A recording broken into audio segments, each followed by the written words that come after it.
ne représente que la corruption. Vous, capitalistes, vous n'avez cessé de pousser la classe ouvrière à la misère.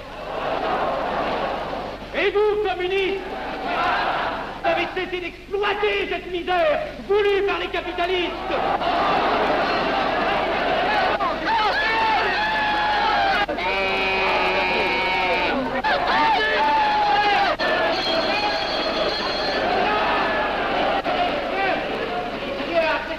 Et vous tous, parlementaires, désuets et périmés, n'insultez pas le parlementarisme.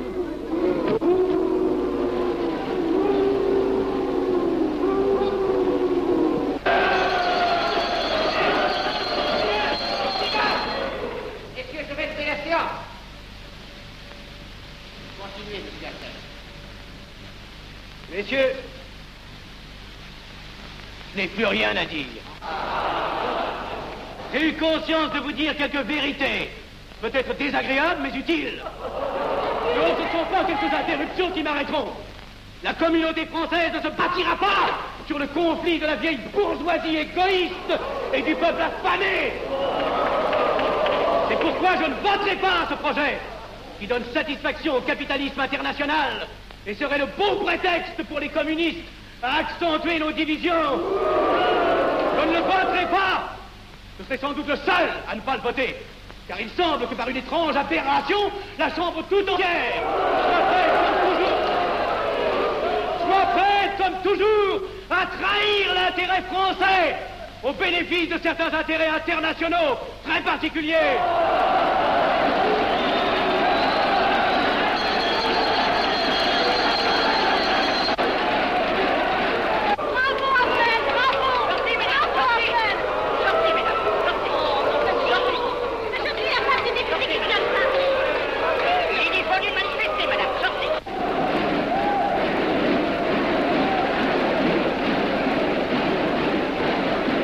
Il a du courage, ce petit Afnel. Ces petits nationaux trop puritains nous font perdre notre temps. Il faudrait l'éduquer un peu. De quelle loge est-il? Il n'est pas de chez nous, mon frère Dubois. Tout s'explique. Voilà un garçon intelligent qui a besoin d'une méthode et de conseils. Présentez-le donc. Il est sensible, il faudra procéder avec précaution. Envoyez-lui la rivière, il saura le persuader. J'y vais.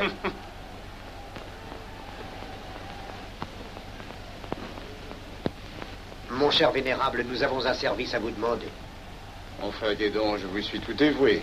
Le jeune Afnel qui vient de parler assez brillamment devrait subir les épreuves de l'initiation. La maçonnerie lui apporterait beaucoup et le disciplinerait. Ne croyez-vous pas? J'y pensais déjà. Nous allons nous en occuper activement. Alors, je suis brisé. Comment avez-vous trouvé mon discours? Excellent. Vous leur avez dit de fort bonne vérité. Ouais, ça n'a pourtant servi à rien, ils ont voté le projet. Ça ne sert jamais à rien de dire la vérité. Les gens n'aiment pas la vérité. Ils préfèrent de beaucoup les mensonges. Vous êtes cynique. Non. J'ai une certaine expérience politique, déjà ancienne. À propos, voulez-vous venir un peu avec moi? J'ai quelque chose à vous dire. Volontiers.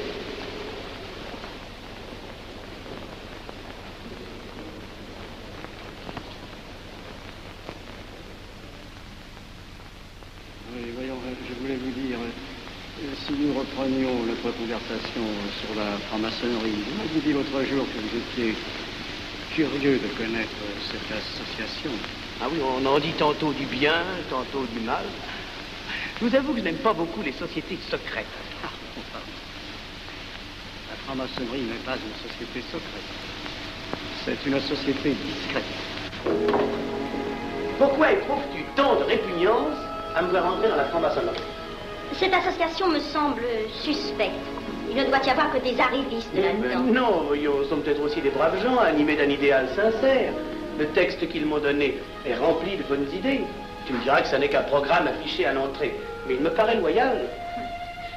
Tu es un honnête homme, mon chéri. Mais tu as un grand défaut. Ah, et lequel? Tu ne vois jamais le mal. Tu imagines que les autres sont bons comme toi-même. C'est pourquoi tu as toujours des déceptions. N'importe, je suis décidé à tenter cette expérience. Alors fais-la. Je souhaite me tromper. Quand vas-tu te présenter chez ces gens, Mercredi. Déjà.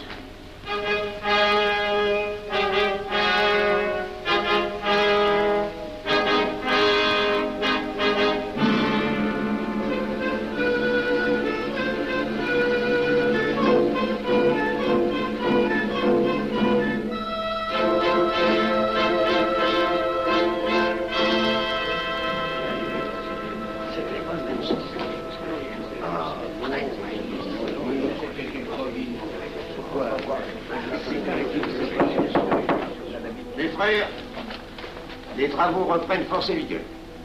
La tenue du comité a voté l'interrogatoire du profane Abner. Nous allons lire les rapports confidentiels de nos enquêteurs.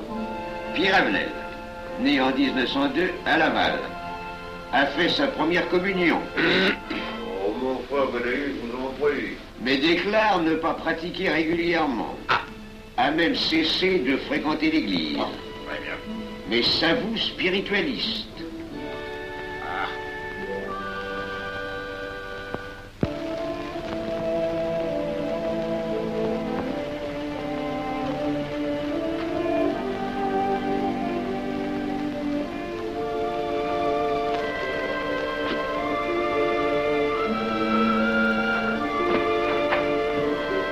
Monsieur, voulez-vous me citer?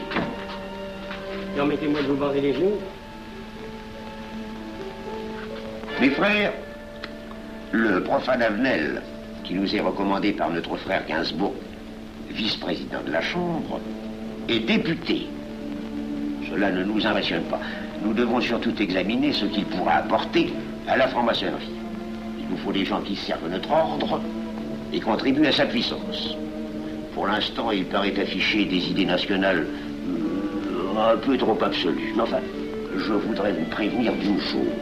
Comme il est de notre intérêt de tenir en main un grand nombre de parlementaires, il vaudrait peut-être mieux ne pas lui poser des questions qui pourraient le choquer. On nous le signale comme assez sensible sur les questions spirituelles ou religieuses. Quand il aura travaillé quelque temps parmi nous, il aura évolué.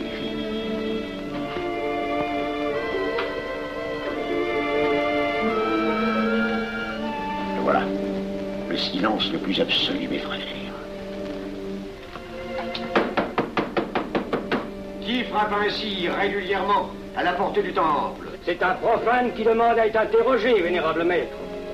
Faites entrer le profane.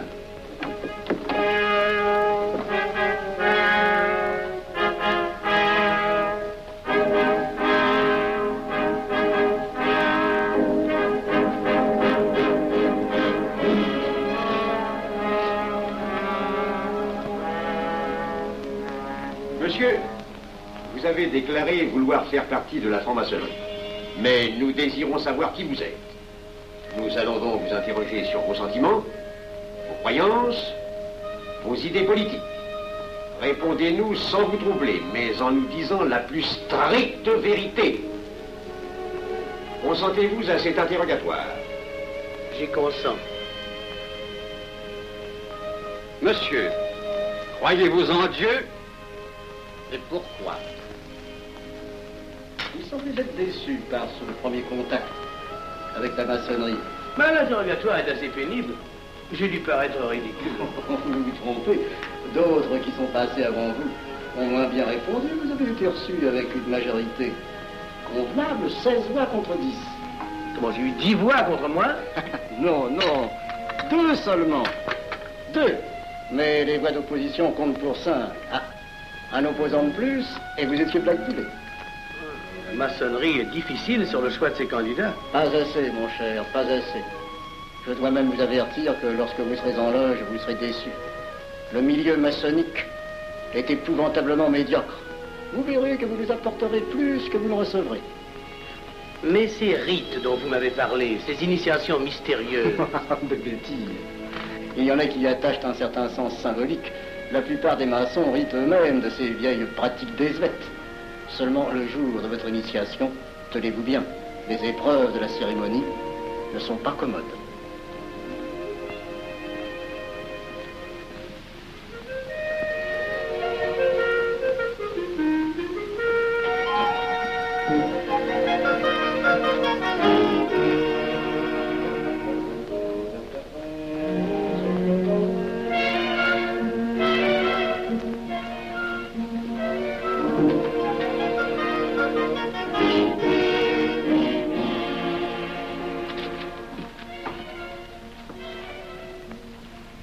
Bon, attendez à la buvette, là.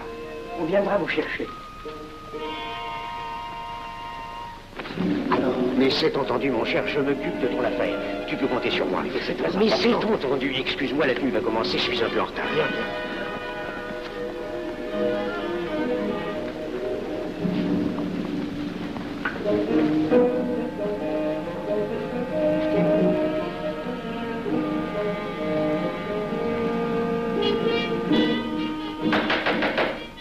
Prenez place, mes frères, nous allons ouvrir les travaux. Mon frère Durand, veuillez prendre place à l'ordre.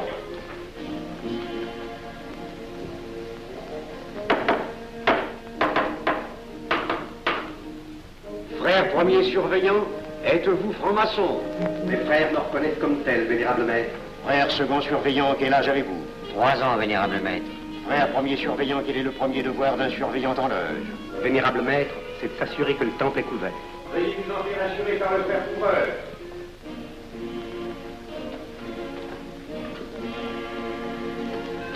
Le temple est couvert, vénérable maître. Frère second surveillant, quel est le second devoir des surveillants en loge? Vénérable maître, c'est de s'assurer que tous les frères présents sont membres réguliers de la loge ou visiteurs connus.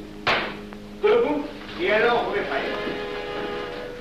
Frère premier et second surveillant, assurez-vous que tous les frères rangés devant vos colonnes sont membres réguliers de la loge ou visiteurs connus.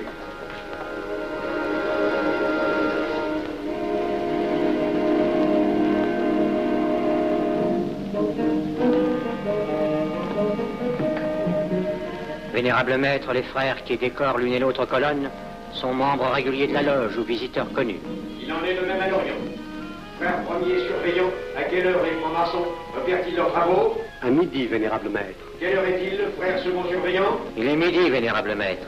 Puisqu'il est l'heure du travail, frère premier et second surveillant, invitez les frères de vos colonnes à se joindre à vous et à moi pour ouvrir les travaux de la respectable loge des enfants de l'univers Orient de Paris, au grade d'apprenti, en la forme accoutumée. À moi, mes frères, par le signe, la triple batterie et l'acclamation.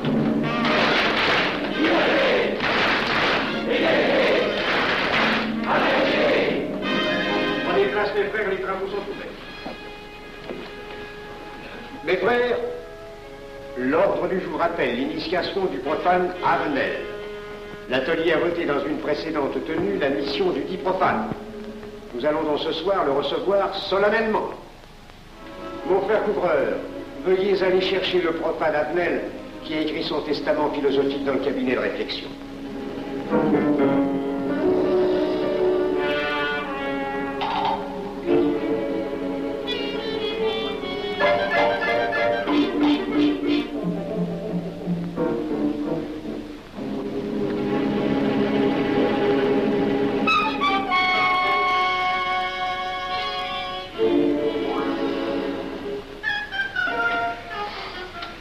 Rigolo leur truc. Monsieur, veuillez me suivre.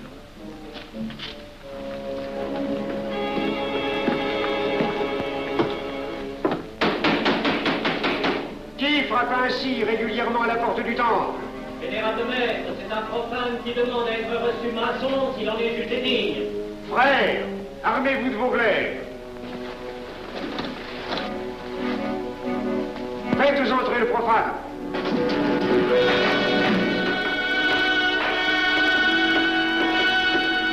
Laissez-vous, monsieur.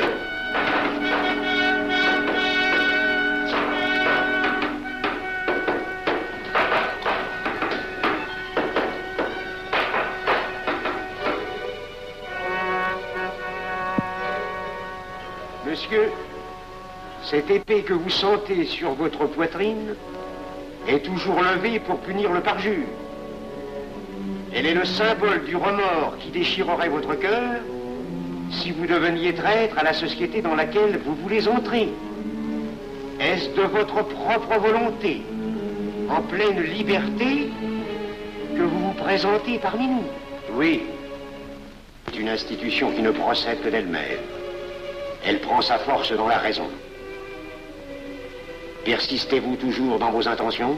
Êtes-vous bien déterminé à vous soumettre aux épreuves, quelles qu'elles puissent être? J'y consens. En ce cas, confiez-vous à la main qui va diriger vos pas. Mais comme il serait imprudent de s'imposer des obligations dont on ne connaîtrait pas l'étendue, il est de la sagesse de cette respectable assemblée de vous dire quels seront vos devoirs si elle vous admet dans son sein.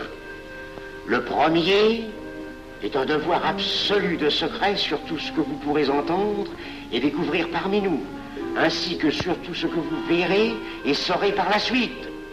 Je dois exiger de vous un serment prêté sur la coupe des libations. Consentez-vous à le prêter? Oui. Frère expert, faites approcher le profane. Et vous, maître des cérémonies, apportez la coupe des serments. Présentez la coupe au profane.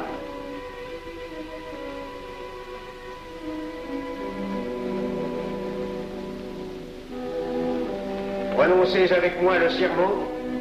Je m'engage sur l'honneur, au silence le plus absolu, sur tous les genres d'épreuves qu'on pourra me faire subir. Je m'y engage.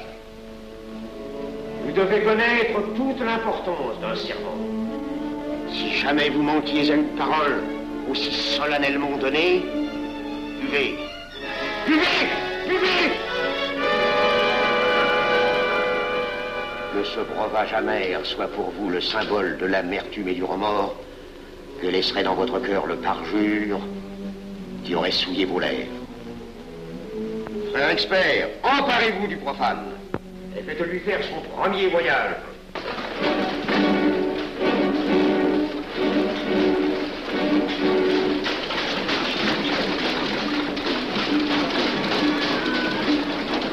Voilà, c'est un profane qui demande à être reçu maçon. Comment ose-t-il l'espérer? C'est qu'il est libre et de bonne mœurs. Puisqu'il en est ainsi, qu'il passe.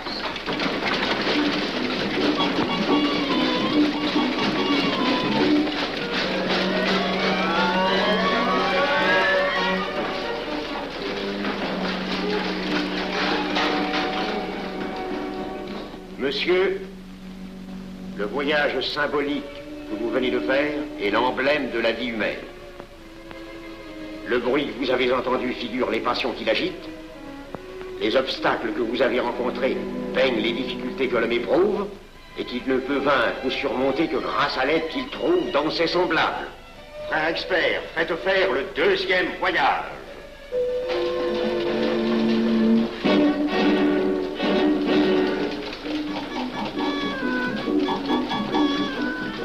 Qui va là? C'est un profane qui demande à être reçu maçon. Comment ose-t-il l'espérer? C'est qu'il est libre et de bonne mœurs. Puisqu'il en est ainsi, qu'il passe et qu'il soit purifié par l'eau.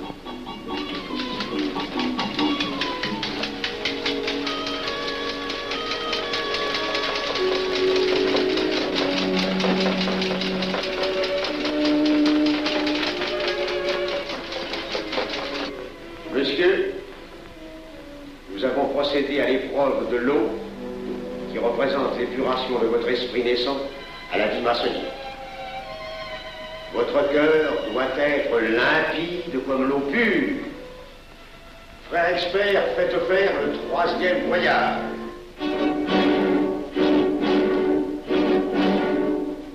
Qui va là? C'est un profane qui demande à être reçu maçon.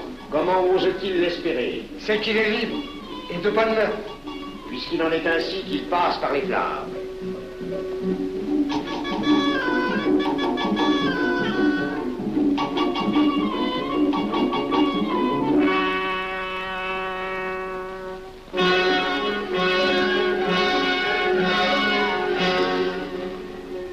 Monsieur, les flammes dont vous avez été environné ont achevé vos épreuves. L'ordre maçonnique dans lequel vous demandez à être admis pourra peut-être un jour exiger que vous versiez jusqu'à la dernière goutte de votre sang pour sa défense et celle de vos frères. Je vais maintenant vous faire prêter serment à la franc-maçonnerie. Frère expert, amenez le profane à l'autel. Mes frères, debout, à l'ordre et glaive aux mains.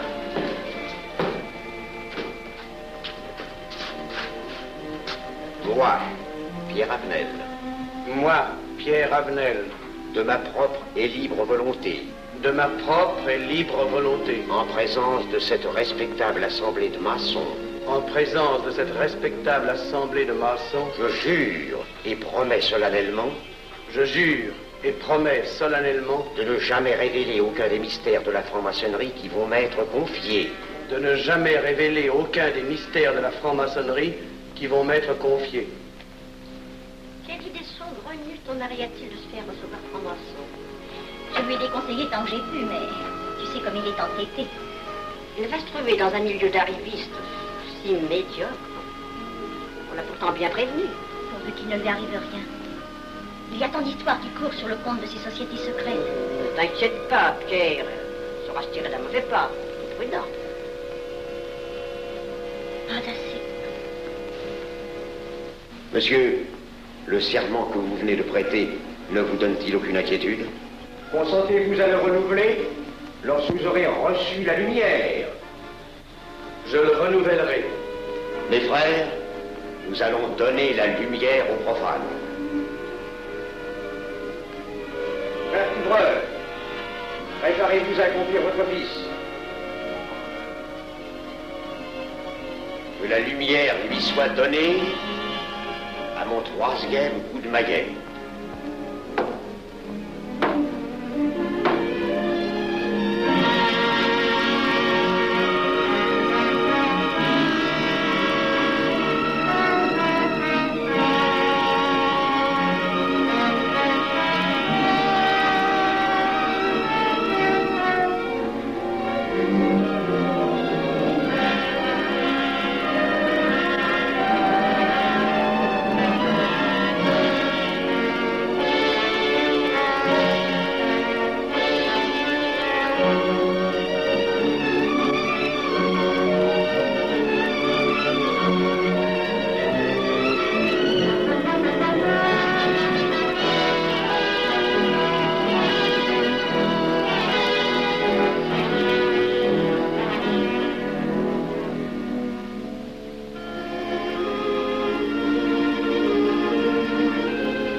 Ces glaives que vous voyez tourner vers vous vous annoncent que tous les maçons voleront à votre secours si vous respectez et si vous observez nos lois. Mais ils vous annoncent aussi que si vous trahissez votre serment, vous n'échapperez pas à la vengeance de tous les frères répandus sur la surface du globe et qui ont juré de punir le parjure.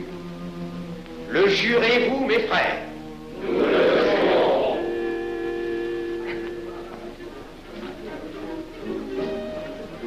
Mes frères, à la santé de notre nouveau frère. À votre santé.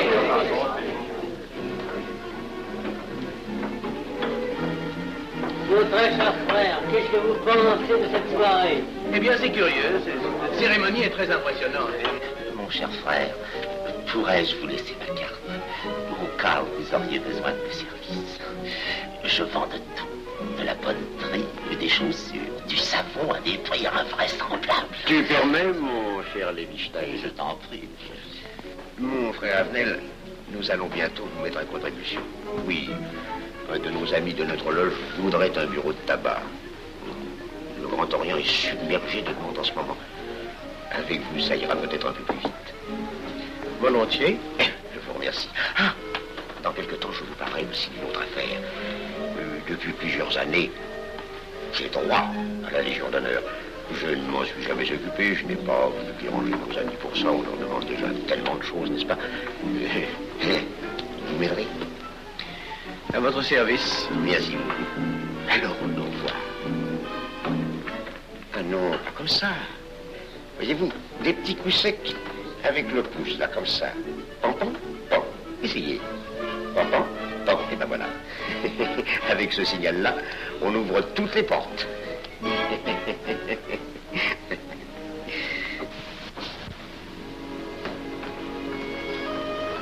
Alors,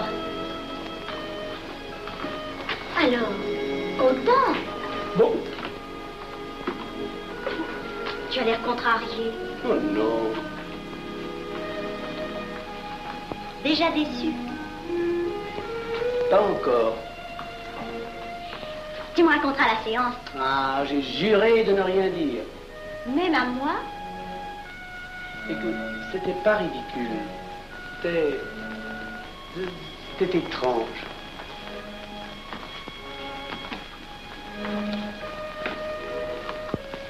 Mon chéri. Oh, mon chéri, c'est idiot, mais j'ai peur pour toi.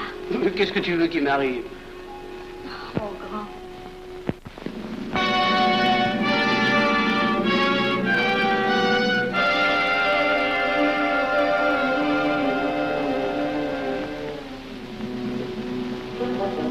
Mon très cher frère Avenel, vous êtes député. J'ai un service à vous demander. Lisez l'info, tous les détails sur la taurusserie. Mon très cher frère, si vous pouviez m'obtenir cette place, vous me feriez plaisir.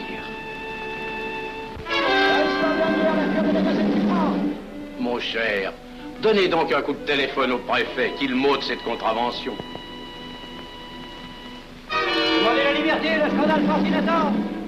Mon très cher frère Avenel, j'ai besoin d'un bon témoin de moralité dans un procès. C'est un de nos frères qui passe en correctionnel. Il est bien un peu coupable, mais avec un peu d'appui. Et pour manifester cette solidarité maçonnique, je suis sûr que vous voudrez bien vivre. L'arrestation du banquier Charles Lévy. Le crime des banques coopératives. Un nouveau scandale financier. Il faut l'exclure, c'est une fripouille. Oui, évidemment, c'est une fripouille, mais puisque personne ne le sait, nous pouvons le garder parmi nous. Non! Mais je comprends très bien vos réactions, mon cher Avenel. Mais tenez, je vais vous citer un exemple. J'ai vécu pendant 20 ans en maçonnerie avec un frère que je considérais comme un escroc. Ben, je n'ai rien dit, parce que c'était un excellent maçon. Nous ne sommes pas du même avis.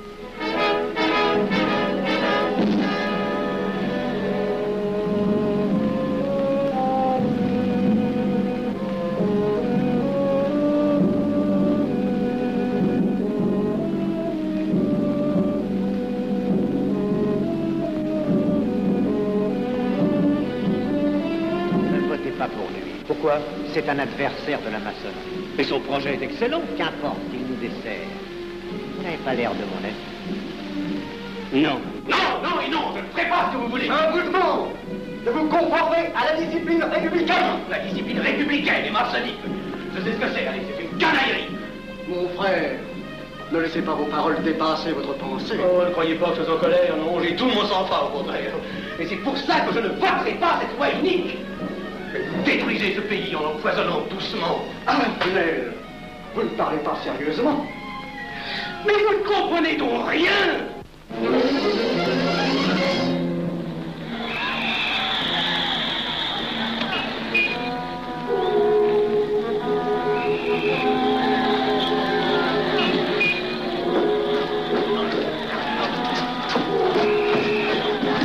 Que se passe-t-il? Regardez. Mais calmez-vous, mon vieux. Ce n'est rien. Rien.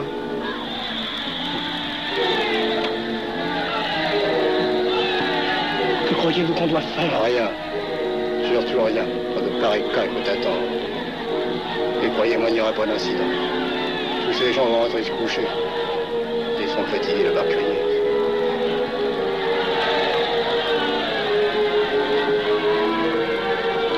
Qu'en pensez-vous, Avenel? Je voudrais être avec eux, place de la Concorde. Vous ne parlez pas sérieusement? J'ai pas envie de rire.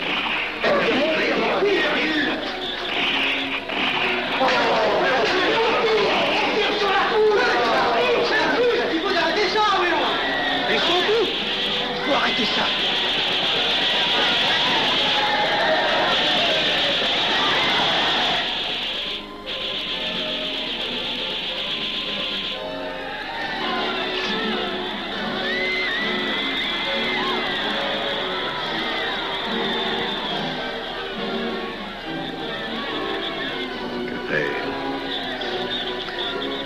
Trop tard.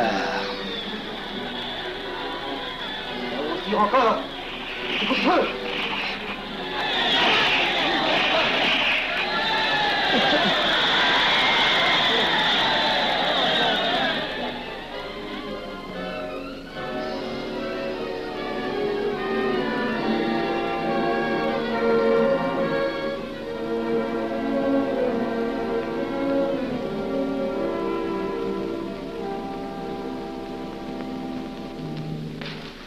Messieurs, nous avons établi définitivement la liste des membres de la commission d'enquête. Tout le monde est bien d'accord pour la soumettre au vote de la Chambre. Pas d'objection?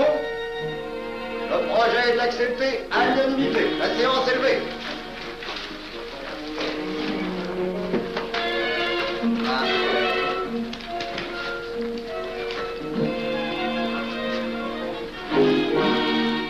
Vous pensez que ça va marcher? Je ne prévois pas d'opposition. Si cela est ainsi, nous risquons de nous en tirer. Je te le crois sincèrement. Nos frères députés nous attendent dans un salon voisin. Ils sont impatients de vous entendre. Bah, allons-y. Arnel. À propos, cher ami, je vous ai mis d'office dans la commission d'enquête. Moi, pourquoi? C'est indispensable. J'ai besoin de vous. Venez avec nous. Vos amis nous attendent.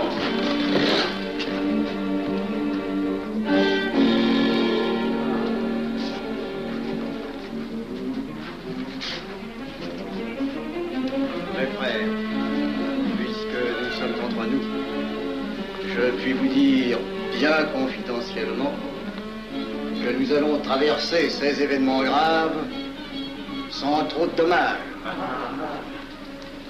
La commission vient d'accepter tout à l'heure les listes que nous avons proposées pour la commission d'enquête.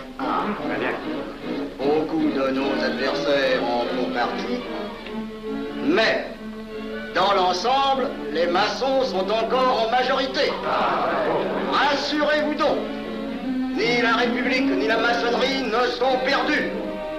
Elles ont traversé une crise grave. Elles sortiront renforcées de cette épreuve. Merci.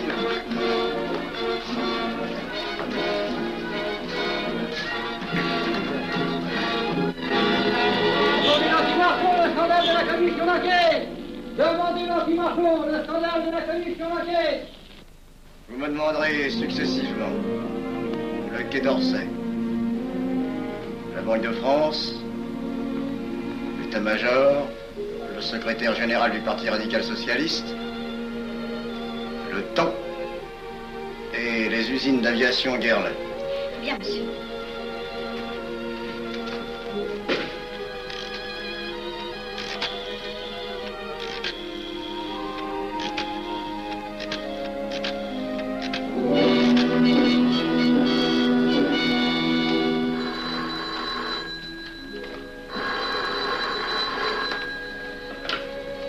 Allô, le chef de cabinet du ministre.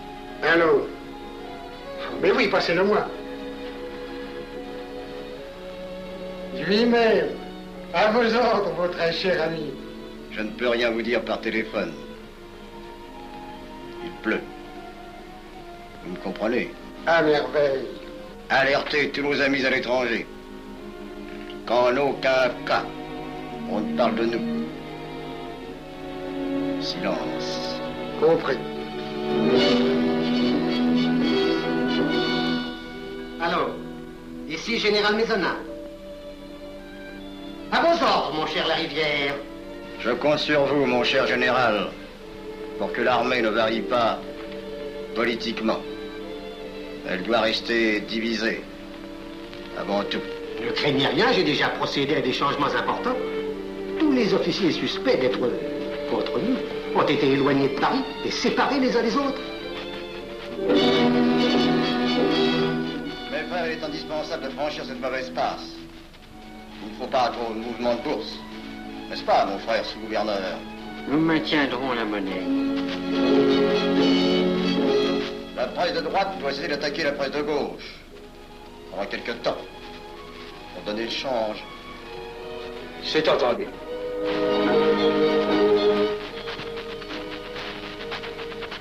Les partis de gauche doivent faire entente avec ceux du centre. Et ceux de l'extrême gauche. De la sorte, nous contrôlons le peuple. Bloc populaire. Mieux. Front populaire. Bien. Quant à vous, mon cher Garlet, j'ai reçu ce matin une communication de l'étranger. On lui demande d'envoyer immédiatement du matériel d'aviation en Espagne. Moyennant quoi nous aurons tous les appuis politiques nécessaires. Même nos prototypes. Surtout nos prototypes. Ne croyez-vous pas que ce serait dangereux pour notre défense nationale?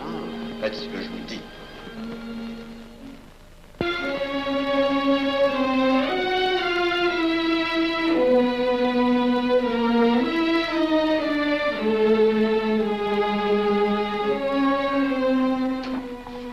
Monsieur Avenel. Faites entrer. Ah, bonjour, cher ami. Comment on va? Bien, merci. Ah, je vous ai fait appeler. Que se passe-t-il? On ne vous voit plus. Vous le boudez? Oh non. Cigarette. Non, merci. Dites-moi, pourquoi avez-vous refusé de faire partie de la commission d'enquête? Oh, j'ai beaucoup de travail en ce moment et je fais déjà partie d'autres commissions. Avenel, répondez-moi franchement. Ce n'est pas parce que nous avons eu l'autre jour une petite discussion bien fraternelle? Eh bien, justement, si. Je voudrais vous parler de la franc-maçonnerie. Ah, mais bien, voyons, mais bien entendu. Asseyez-vous. Ah. Alors? Ah. Je vous écoute. Eh bien, voilà, vous avez été mon présentateur, je vous dois une explication. Je suis décidé à déposer ma démission. Vous avez l'air d'avoir été déçu par la maçonnerie. Oh, pire, choqué. Pourquoi? Mais confessez-vous, mon vieux. Vous ne serez pas le premier maçon qui m'aura ouvert son cœur. Qu'est-ce qu'on vous a fait? Mais à moi, personnellement, rien. Mais je trouve ce milieu maçonnique... pourri d'arrivistes écœurants. Je vous l'accorde. Ah, je ne vous le fais pas dire. Oh, croyez-vous que je sois dupe? Alors, je ne comprends pas. Tant de vertus affichées sur le programme à la porte. Tant de mystères à l'intérieur pour ne cacher que ces petites combines, ces appétits de comitard. Je m'attendais à trouver des hommes dévoués, sinon supérieurs. Au lieu de ça, je n'ai rencontré que des quémandeurs de bureaux de tabac ou de décoration, ou alors des fripouilles qui cherchaient à m'utiliser pour échapper à des condamnations. En dehors d'eux, des phraseurs, des sectaires, ignorant tout, ne connaissant rien de l'histoire de leur pays, rien de l'histoire du monde, rien de la politique, rien de la philosophie, rien. Ah, des cerveaux vides, mais des dents longues, et des langues folles. Et c'est cela qui gouverne la France. Quel grade avez-vous maintenant? J'ai été initié à la maîtrise il y a peu de temps. Eh bien, si vous avez le courage de vivre encore quelques années dans la médiocrité des ateliers bleus, vous passerez ensuite aux ateliers supérieurs. C'est mieux? C'est autre chose. Voyons, vous êtes 33e, n'est-ce pas? C'est le grade le plus haut dans la maçonnerie. Mon petit Avenel, je vais vous révéler, quoique je ne le doive pas, ces fameux secrets maçonniques dont on fait tant de mystères. En maçonnerie, on cache tout aux petites gens. En bas, vous ne savez rien. En haut, vous commencez à voir un peu plus clair dans le jeu mondial. Moi-même, je ne suis pas totalement éclairé sur les intentions des dirigeants de notre ordre. Et quand je dis dirigeants, je me trompe. Il n'y a pas de chef chez nous. Il n'y a que des exécutants. Je suis un pion sur un échiquier, j'accomplis une fonction. Je reçois des messages. J'obéis. Je transmets. J'agis. Mais qui dirige? Personne. C'est beaucoup plus compliqué et simple en même temps qu'on ne pense. Qu'est-ce que la maçonnerie? Des groupes d'hommes qui se sont réunis aux quatre coins de l'univers pour enserrer le monde dans un réseau aux mailles infranchissables. Nous sommes 50 000 en France, 500 000 en Angleterre, 3 millions en Amérique, c'est peu. Mais c'est énorme, parce que nous formons un bloc uni d'une seule volonté. Nous rayonnons partout, nous commandons partout. Ici, 300 parlementaires sont francs-maçons. En Angleterre, le roi fait partie de notre ordre. Aux États-Unis, le président est 32e. Il n'y a pas un pays où nous n'ayons nos appuis secrets, nos hommes, nos banques, nos groupes dévoués. Et ceci n'est rien. Je ne vous montre là de la maçonnerie que la puissance physique. Il y a peut-être autre chose. Mais quoi? Une doctrine supérieure. Une antique expérience des forces du monde qui nous permet de pousser les peuples tantôt vers la vie, tantôt vers la mort, quand il le faut. La mort? Je croyais la maçonnerie attachée à la paix. À une certaine paix. Notre paix. Sinon,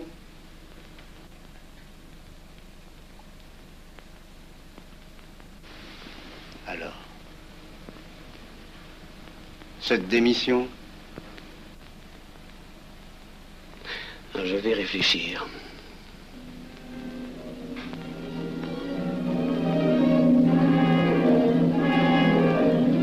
Alors, il n'y a qu'une solution, la guerre. Pour réussir à déclencher la guerre, la maçonnerie a besoin de tous ses hommes. Sur combien de voix pouvons-nous compter à la Chambre? Nos frères parlementaires sont à peu près tous sûrs. Sauf un, que j'oserais nommer, car il fait partie de notre loge. Qui donc? Avenel. Il tient des propos contre le Grand Orient et qu'il accuse de vouloir déclarer la guerre à l'Europe. Je n'ai jamais eu confiance en ce type-là. C'est une faute de l'avoir laissé entrer ici. Nous pouvons encore leur amener de meilleurs sentiments. De que vous réussissiez. Qui sait? Nous avons peut-être les moyens pour ça.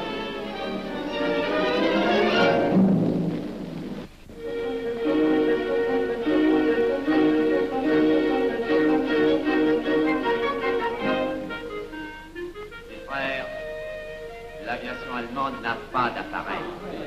Plus de 2000 accidents d'avion l'année dernière en Allemagne. La ligne Siegfried est à peine construite. Les tanks allemands marchent difficilement. Un détail entre autres qui m'a été rapporté par un de nos frères. Quand leurs tanks sont entrés à Vienne, on s'est aperçu que certains d'entre eux étaient en carton et montés sur des hautes bicyclettes. Croyez-moi, mes frères, il nous serait facile d'abattre le national-socialisme dont les exigences sans cesse accrues deviennent intolérables. Et libérer ainsi nos frères réduisent à l'esclavage. Jamais nous n'avons été plus près.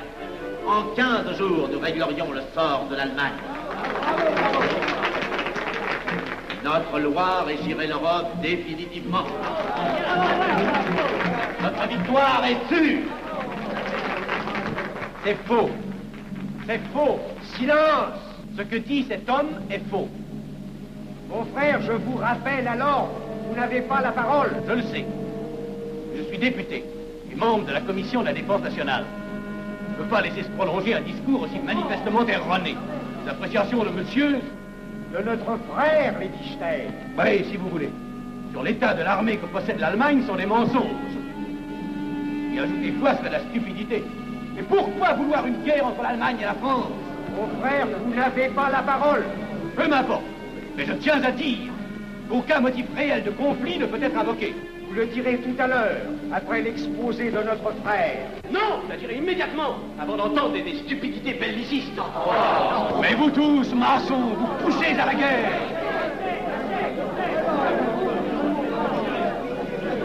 Pour que ce pays soit gouverné par vos lois, par les Juifs, et la maçonnerie surtout. Le peuple français ne se battra pas pour défendre une idéologie fumeuse, un régime ignoble, une république pourrie. Mon frère Avenel, je vous prie de couvrir le temple.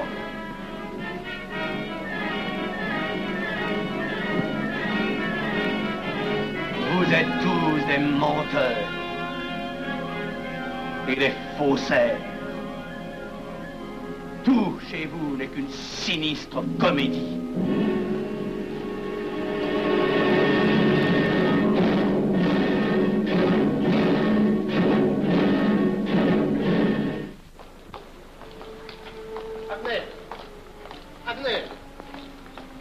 Avenel, excusez-moi, comme vous, j'habite Neuilly, c'est pourquoi je me permets de vous rejoindre. Mais vous avez fort bien fait, monsieur. J'étais près de vous à la tenue. Je voulais vous féliciter. Oh, merci. Vous avez très bien fait de leur crier des vérités. Ce sont des fous. Malheureusement, il est impossible de leur faire entendre raison. Les événements sont pourtant indiscutables. Oui, oui. Dites-moi, j'ai des documents confidentiels sur l'action actuelle de la maçonnerie qui peut-être vous intéresseraient. Des documents? Oui, oui, des documents. Vous êtes député, il serait utile et urgent que je vous les communique. Mais je crois bien, où sont-ils? Chez moi, pas très loin d'ici. Si vous avez quelques minutes. Et volontiers, allons. Alors, qu'est-ce qu'on décide? Pétard ou couteau? Le couteau, ça fait moins de bruit. Attention, voilà.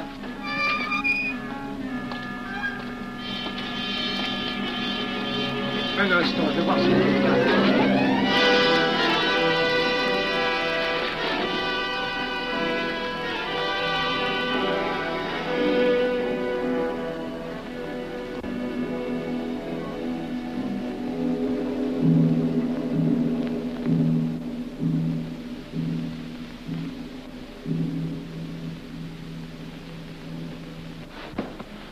Ne t'inquiète pas, mon chéri. Tu guériras vite. Le docteur a dit maintenant que tu étais sauvé, à condition d'être sage.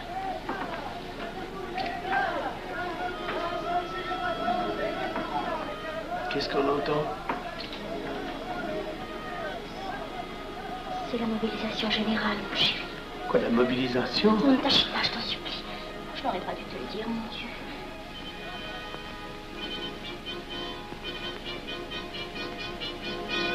T'en fais pas, mon chéri. Tu reviendras vite.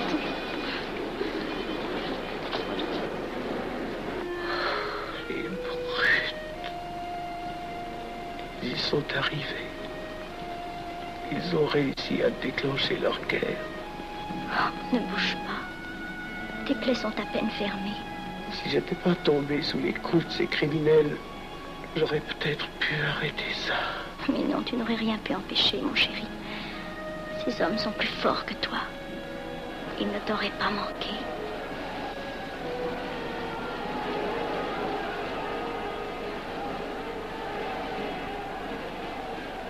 Qu'est-ce que c'est?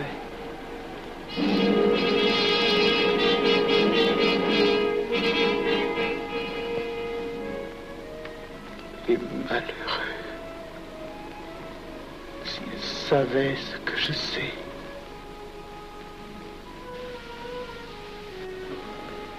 Mes frères, nous pouvons affirmer en toute sérénité que la franc-maçonnerie universelle a présentement atteint son but.